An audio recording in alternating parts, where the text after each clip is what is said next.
Artora vous propose 3 minutes d'art.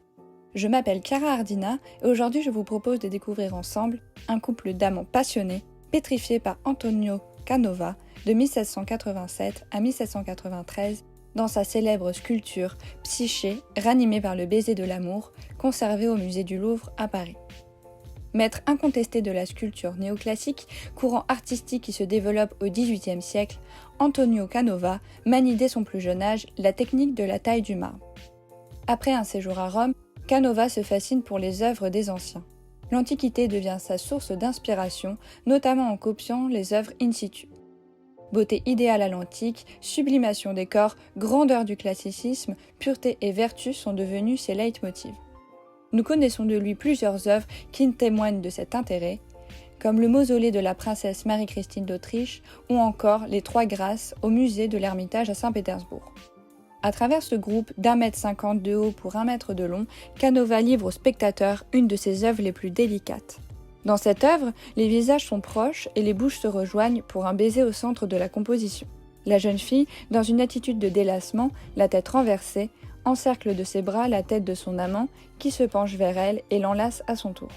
Ces deux personnages sont tirés de la mythologie et plus particulièrement des métamorphoses d'Apulée au IIe siècle après Jésus-Christ. L'adolescent ailé représente l'amour, reconnaissable à ses ailes et à son carquois dans le dos, sa bien-aimée, étendue et Psyché. Ce mythe commence avec la fille de souverain nommée Psyché. D'une incomparable beauté, les habitants la vénéraient en égale d'une déesse. Jalouse, Vénus, déesse de la beauté, ordonna à son fils de la venger en rendant Psyché amoureuse du plus vil des humains. Cependant, l'amour se prit d'affection pour la mortelle qui, à la nuit tombée, s'unissait à elle en l'interdisant de le regarder. Une nuit, curieuse, Psyché éclaira le visage de son amant inconnu et découvrit que ce n'était autre que l'amour qui, trahi, prit la fuite. Vénus infligea de terribles épreuves à Psyché. Lors de sa dernière épreuve, Vénus envoya Psyché auprès de Proserpine, la déesse des enfers, afin de chercher un vase qui contenait de l'eau du Styx, fleuve des morts, qu'elle ne devait en aucun cas ouvrir, ce que fit pourtant la jeune femme. La voyant étendue, l'amour se précipita vers elle et du bout de sa flèche, la toucha légèrement afin de s'assurer qu'elle n'était pas morte. C'est ce moment que le sculpteur choisit de représenter. Psyché incarne dès lors l'âme humaine immortalisée par le baiser divin.